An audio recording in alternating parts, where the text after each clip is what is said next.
Price the Lord brothers and sisters. Daniel புத்தகத்தில் இருந்து கேள்வி பதில்களை நாம் இப்பொழுது பார்க்கலாம்.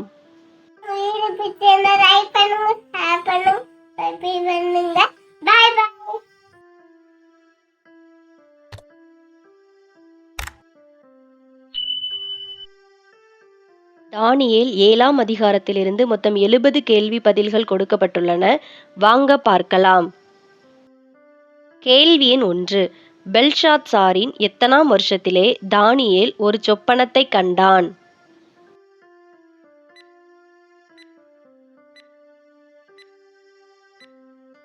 முதலாம் வருஷத்தில்.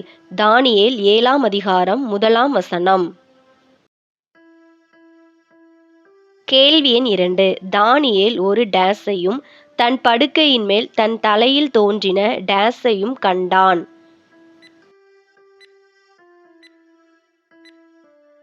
சொப்பனத்தையும் தரிசனங்களையும். தானியேல் 7ஆம் அதிகாரம் 1ஆம் வசனம். கேள்வி எண் 3.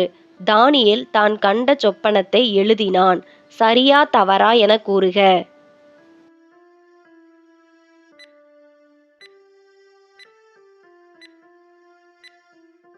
சரி. தானியேல் 7ஆம் அதிகாரம் 1ஆம் வசனம். கேள்வி எண் 4. தானியேல் தான் கண்ட சொப்பனத்தை எழுதி எதை விவரித்தான்?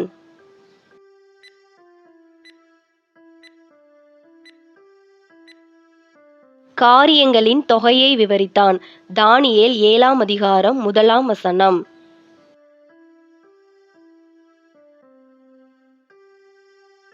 கேள்வி எண் 5. தானியேலுக்கு தரிசனம் உண்டான வேலை எது?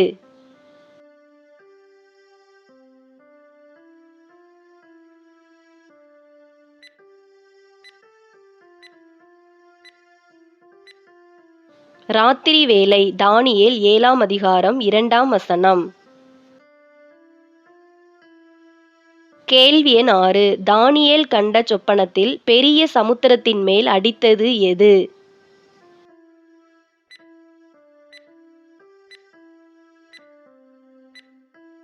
வானத்தின் 4 காற்றுகளும். தானியேல் 7ஆம் அதிகாரம் 2ஆம் வசனம். கேள்வி எண் 7. தானியேலின் தரிசனத்தில் எவைகள் சமுத்திரத்திலிருந்து எழும்பின? வெவ்வேறு ரூபமுள்ள 4 பெரிய மிருகங்கள். தானியேல் 7ஆம் அதிகாரம் 3ஆம் வசனம். கேள்வி எண் 8. சமுத்திரத்திலிருந்து எழும்பிய 4 மிருகங்களில் முந்தினது எதை போல இருந்தது? சிங்கத்தை போல இருந்தது. தானியேல் 7ஆம் அதிகாரம் 4ஆம் வசனம். கேள்வி எண் 9. சிங்கத்தை போன்ற மிருகத்திற்கு உண்டாயிருந்தது எது?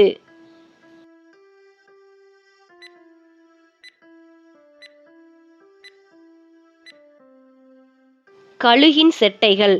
தானியேல் 7ஆம் அதிகாரம் 4ஆம் வசனம். கேள்வி எண் 10. சிங்கத்தை போன்ற மிருகத்திற்கு கொடுக்கப்பட்டது எது?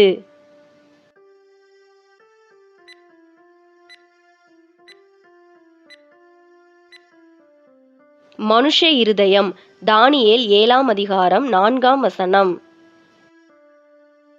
கேள்வி எண் 11. சிங்கத்தை போன்ற மிருகத்தின் டேஸ் பிடுங்கப்பட்டது?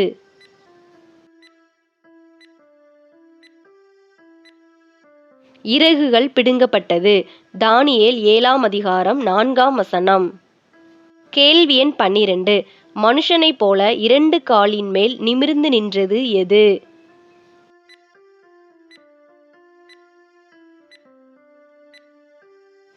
சமுத்திரத்திலிருந்து எழும்பிய சிங்கத்தை போன்ற மிருகம். தானியேல் 7ஆம் அதிகாரம் 4ஆம் வசனம். கேள்வி எண் 13. தானியேலின் தரிசனத்தில் சமுத்திரத்திலிருந்து எழும்பிய 2ஆம் மிருகம் எதற்கு ஒப்பாய் இருந்தது? கரடிக்கு ஒப்பாய் இருந்தது. தானியேல் 7ஆம் அதிகாரம் 5ஆம் வசனம். கேள்வி எண் 14. ஒரு பக்கமாய் சாய்ந்து நின்றது எது?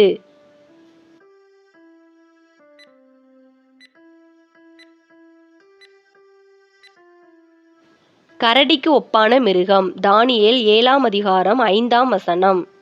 கேள்வி எண் 15 கரடிக்கு ஒப்பான இரண்டாம் மிருகம் தன் வாயின் பற்களுக்குள்ளே எதை கவ்விக் கொண்டிருந்தது? 3 விலா எலும்புகளை. தானியேல் 7ஆம் அதிகாரம் 5ஆம் வசனம். கேள்வி எண் 16 கரடிக்கு ஒப்பான இரண்டாம் மிருகத்திற்கு சொல்லப்பட்டது என்ன?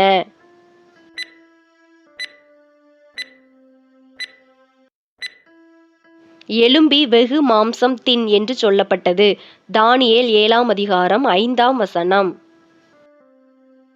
கேள்வி எண் 17 தானியேலின் தரிசனத்தில் சமுத்திரத்திலிருந்து எழும்பிய மூன்றாம் மிருகம் எதைப் போல இருந்தது?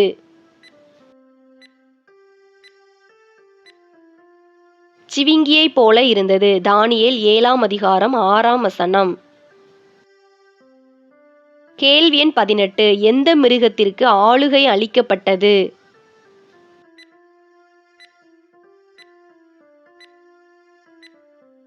சிவிங்கியை போன்ற மிருகத்திற்கு. தானியேல் 7ஆம் அதிகாரம் 6ஆம் வசனம். கேள்வி எண் 19 சிவிங்கியை போன்ற மிருகத்தினுடைய முதுகின் மேல் இருந்தது என்ன?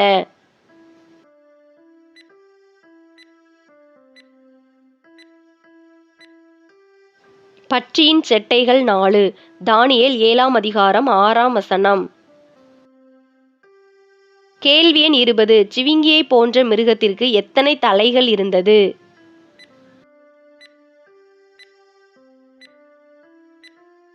4 தலைகள். தானியேல் 7ஆம் அதிகாரம் 6ஆம் வசனம். கேள்வி எண் 21 கெடியும் பயங்கரமும் மகா பலத்ததுமாயிருந்தது எது?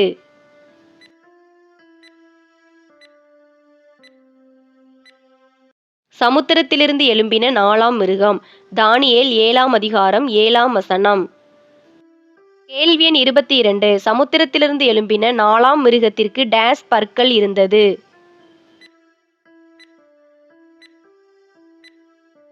பெரிய இருப்பு பற்கள். தானியேல் 7ஆம் அதிகாரம் 7ஆம் வசனம். கேள்வி எண் 23 தனக்கு முன்னிருந்த எல்லா மிருகங்களை பார்க்கிலும் வேற்றுருவமாயிருந்தது எது? சமுத்திரத்திலிருந்து எழும்பின 4ஆம் மிருகம். தானியேல் 7ஆம் அதிகாரம் 7ஆம் வசனம்.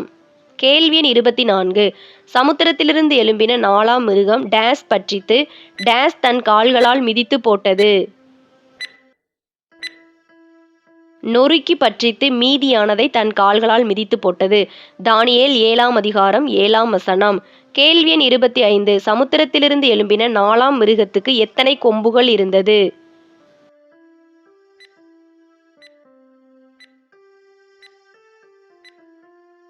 10 கொம்புகள். தானியேல் 7ஆம் அதிகாரம் 7ஆம் வசனம்.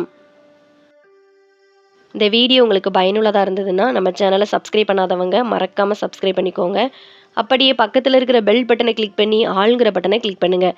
அப்போ தான் நாங்கள் எப்போல்லாம் வீடியோஸ் போடுறோமோ அப்போல்லாம் உங்களுக்கு நோட்டிஃபிகேஷனில் வரும்.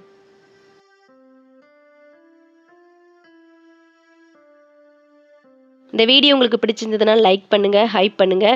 நீங்கள் பண்ணுற ஒரு லைக் தான் இந்த மாதிரி வீடியோஸ் போட எங்களை இன்னும் உற்சாகப்படுத்தும். வேதாகம தேர்வு எழுதும் உங்களுடைய நண்பர்கள் மற்றும் உறவினர்களுக்கும் இந்த வீடியோவை ஷேர் பண்ணுங்கள், அவங்களும் பயன்பெறட்டும்.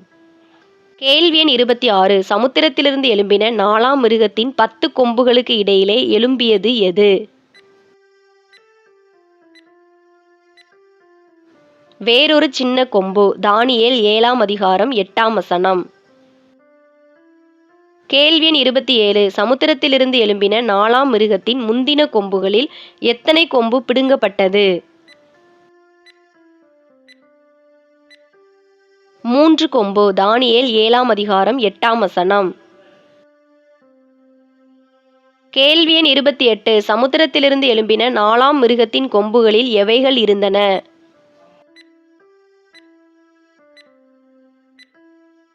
மனுஷ கண்களுக்கு ஒப்பான கண்களும் பெருமையானவைகளை பேசும் வாயும். தானியேல் 7ஆம் அதிகாரம் 8ஆம் வசனம்.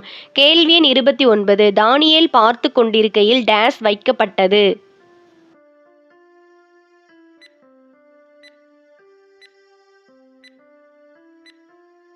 சிங்காசனங்கள். தானியேல் 7ஆம் அதிகாரம் 9ஆம் வசனம். கேள்வி எண் 30 சிங்காசனத்தில் வீற்றிருந்தவர் யார்?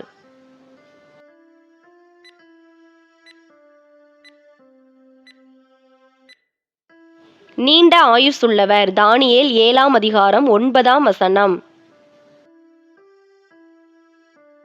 கேள்வி எண் 31. உறைந்த மலையைப் போல இருந்தது எது?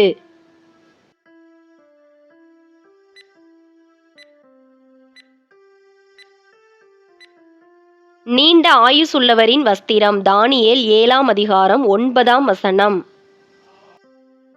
கேள்வி எண் 32. வெண்மையாகவும் பஞ்சை போல துப்புரவாகவும் இருந்தது எது? நீண்ட ஆயுசுள்ளவருடைய சிரசின் மயிர். தானியேல் 7ஆம் அதிகாரம் 9ஆம் வசனம். கேள்வி எண் 33. நீண்ட ஆயுசுள்ளவருடைய டேஸ் அக்கினி ஜுவாலையும் அதின் டேஸ் எரிகிற நெருப்புமாயிருந்தது.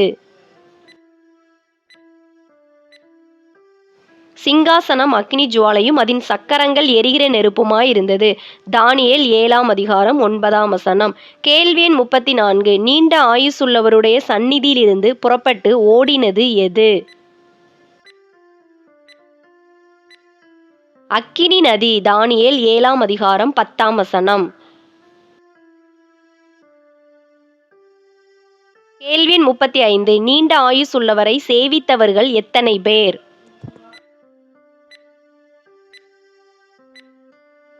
ஆயிரம் பேர். தானியேல் 7ஆம் அதிகாரம் 10ஆம் வசனம். கேள்வி எண் 36. கோடா கோடி பேர் யாருக்கு முன்பாக நின்றார்கள்?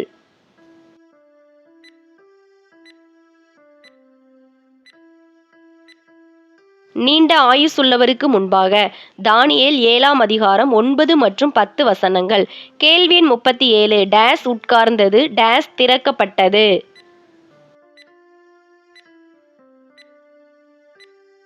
நியாய சங்கம் உட்கார்ந்தது, புஸ்தகங்கள் திறக்கப்பட்டது. தானியேல் 7ஆம் அதிகாரம் 10ஆம் வசனம். கேள்வி எண் 38. சமுத்திரத்திலிருந்து எழும்பின 4ஆம் மிருகம் எதினால் கொலை செய்யப்பட்டது? மிருகத்தின் கொம்பு பெருமையான பேச்சுகளை பேசினதி நிமித்தம். தானியேல் 7ஆம் அதிகாரம் 11ஆம் வசனம். கேள்வி எண் 39. சமுத்திரத்திலிருந்து எழும்பின 4ஆம் மிருகத்தின் உடல் அழிக்கப்பட்டு எதற்கு ஒப்பு கொடுக்கப்பட்டது? எரிகிற அக்கினிக்கு. தானியேல் 7ஆம் அதிகாரம் 11ஆம் வசனம்.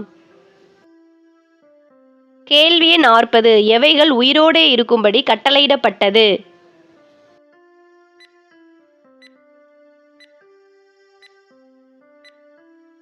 சமுத்திரத்திலிருந்து எழும்பின முதல் 3 மிருகங்கள்.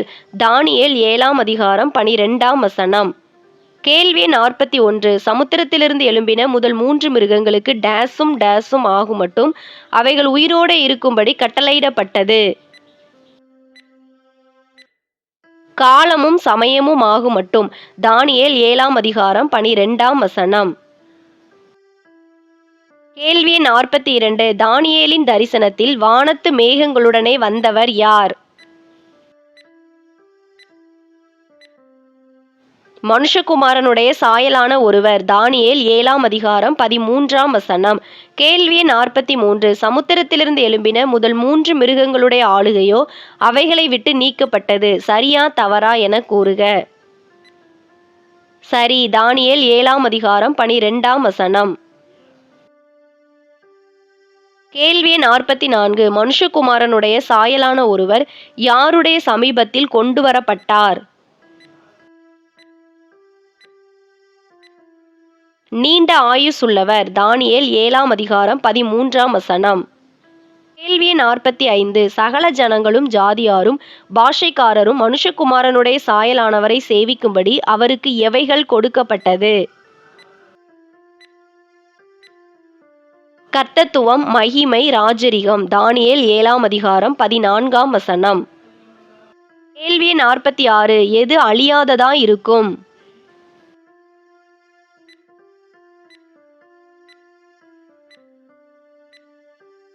மனுஷகுமாரனுடைய சாயலுக்கொப்பானவரின் ராஜ்யம். தானியேல் 7ஆம் அதிகாரம் 14ஆம் வசனம். கேள்வி 47. மனுஷகுமாரனுடைய கர்த்தத்துவம் டேஸ் கர்த்தத்துவம்.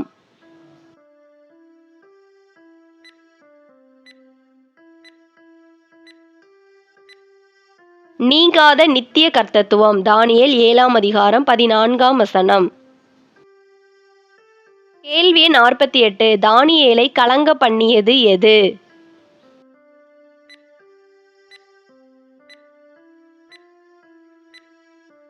தானியேலின் தலையில் தோன்றின தரிசனங்கள். தானியேல் 7ஆம் அதிகாரம் 15ஆம் வசனம். கேள்வி 49. தன் தேகத்தினுள் தன் ஆவியிலே சஞ்சலப்பட்டது யார்?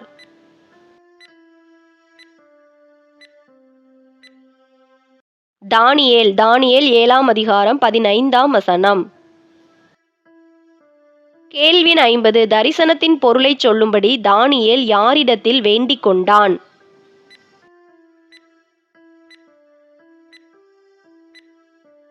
சமீபத்தில் நிற்கிறவர்களில் ஒருவனிடத்தில். தானியேல் 7ஆம் அதிகாரம் 16ஆம் வசனம். கேள்வி 51. நீண்ட ஆயுசுள்ளவர் தானியேலுக்கு காரியங்களின் அர்த்தத்தை அறிவித்துச் சொன்னார். சரியா தவறா என கூறுக. தவறு. சமீபத்தில் நிற்கிறவர்களில் ஒருவன் என்பதே சரி. தானியேல் 7ஆம் அதிகாரம் 16ஆம் வசனம். கேள்வி 52. தானியேல் தரிசனத்தில் கண்ட 4 மிருகங்களும் எதை குறிக்கிறது?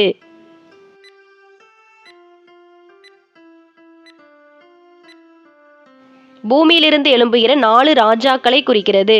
தானியேல் 7ஆம் அதிகாரம் 17ஆம் வசனம். கேள்வி 53. என்றென்றைக்கும் உள்ள சதா காலங்களிலும் ராஜ்யத்தை சுதந்தரித்துக் கொள்பவர்கள் யார்?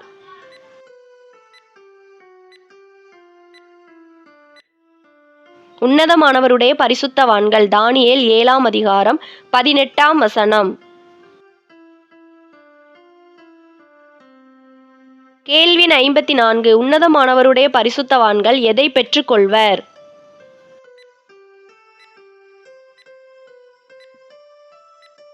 ராஜரீகத்தை. தானியேல் 7ஆம் அதிகாரம் 18ஆம் வசனம். கேள்வி 55. சமுத்திரத்திலிருந்து எழும்பின 4ஆம் மிருகம் டேஸ் நகங்களுடையதாயிருந்தது. வெண்கல நகங்களுடையதாயிருந்தது. தானியேல் 7ஆம் அதிகாரம் 19ஆம் வசனம். கேள்வி 56. மற்ற மிருகங்களை பார்க்கிலும் வேற்றுருவும் பருமனாகவும் தோன்றிய மிருகம் எது?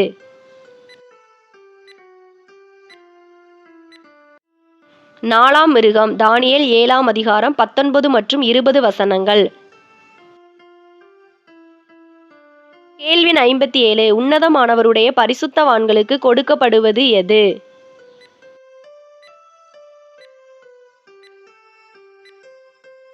நியாய விசாரிப்பு. தானியேல் 7ஆம் அதிகாரம் 21ஆம் வசனம். கேள்வி 58. பரிசுத்தவான்கள் எதை சுதந்தரித்துக் கொள்ளுவார்கள்?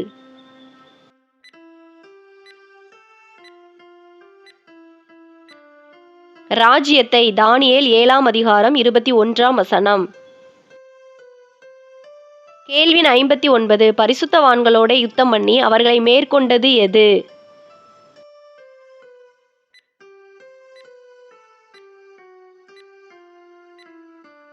நாலாம் மிருகத்தின் கொம்பு. தானியேல் 7ஆம் அதிகாரம் 22ஆம் வசனம். கேள்வி 60. யார் வருமட்டும் மிருகத்தின் கொம்பு பரிசுத்தவான்களோட யுத்தம் பண்ணினது?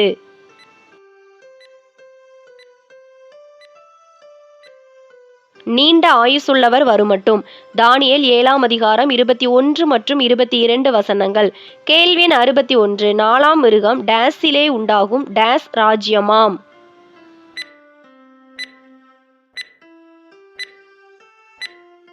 பூமியிலே உண்டாகும் 4ஆம் ராஜ்யமாம். தானியேல் 7ஆம் அதிகாரம் 23ஆம் வசனம். கேள்வி 62. எல்லா ராஜ்யங்களை பார்க்கிலும் வேறாயிருப்பது எது?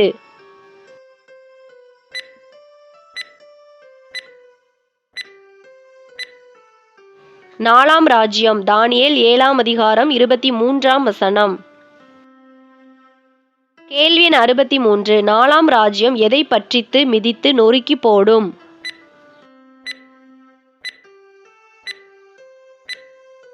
பூமியை எல்லாம். தானியேல் 7ஆம் அதிகாரம் 23ஆம் வசனம்.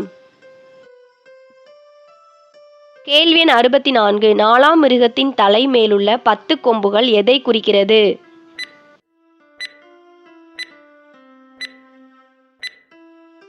ராஜ்யத்திலே எழும்பும் 10 ராஜாக்களை குறிக்கிறது. தானியேல் 7ஆம் அதிகாரம் 24ஆம் வசனம்.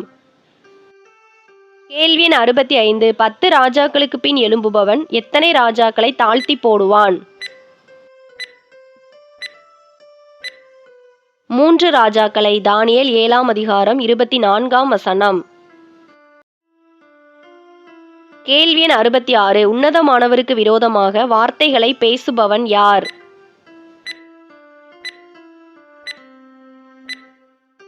மூன்று ராஜாக்களை தாழ்த்தி போடுபவன். தானியேல் 7ஆம் அதிகாரம் 24 மற்றும் 25 வசனங்கள். கேள்வி எண் 67. 10 ராஜாக்களுக்கு பின் எழும்புபவன் எவர்களை ஒடுக்குவான்?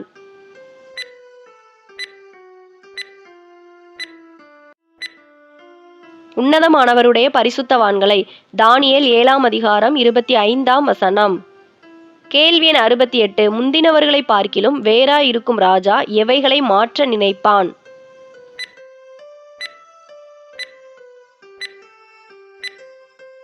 காலங்களையும் பிரமாணங்களையும். தானியேல் 7ஆம் அதிகாரம் 25ஆம் வசனம். கேள்வி எண் 69. உன்னதமானவருடைய பரிசுத்தவான்கள் எவ்வளவு காலங்கள் 10 ராஜாக்களுக்கு பின்பு எழும்புபவன் கையில் ஒப்பு கொடுக்கப்படுவர்? ஒரு காலமும் காலங்களும் அரைக்காலமும் செல்லும் மட்டும். தானியேல் 7ஆம் அதிகாரம் 25ஆம் வசனம். கேள்வி எண் 70. வானத்தின் கீழெங்கும் உள்ள ராஜ்யங்களின் ராஜரிகமும் ஆளுகையும் மகத்துவமும் யாருக்கு கொடுக்கப்படும்? உன்னதமானவருடைய பரிசுத்தவான்களாகிய ஜனங்களுக்கு. தானியேல் 7ஆம் அதிகாரம் 27ஆம் வசனம். இவ்வளோ நேரம் இந்த வீடியோ மூலம் வேதாகம தேர்வுக்கு ஆயத்தப்பட்ட உங்கள் அனைவருக்கும் என் மனமார்ந்த நன்றியை தெரிவித்துக் கொள்கிறேன்.